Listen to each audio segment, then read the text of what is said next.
Welcome to our channel. Today we how to log into Apple Home app for iPhone Smart Home Access step by step clearly. Unlock your iPhone and find the Apple Home app on your home screen. Tap on the Apple Home app icon to open it.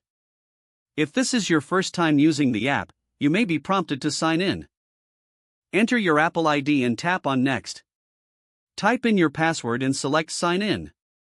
If you have two-factor authentication enabled, check your other Apple device for a verification code. Once you receive the code, enter it into the prompt on your iPhone. After verification, you will be taken to the main home screen. If you already have a home set up, you will see your devices and accessories listed. To add new devices, tap on the plus icon in the top right corner. Follow the prompts to connect new accessories to your home.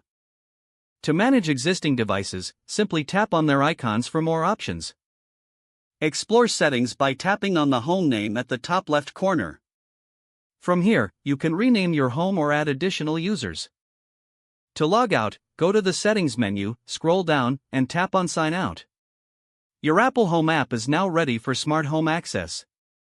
If the page does not load, refresh the browser or try again in a private or incognito window.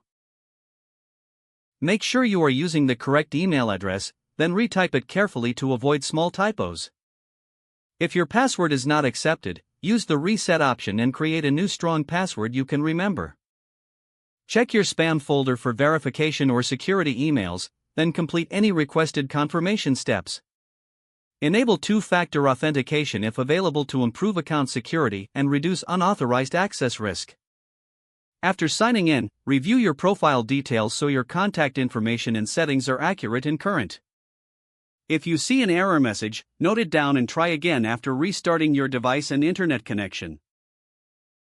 Log out when you finish, especially on shared devices, to keep your account and payment information secure. If the page does not load, refresh the browser or try again in a private or incognito window.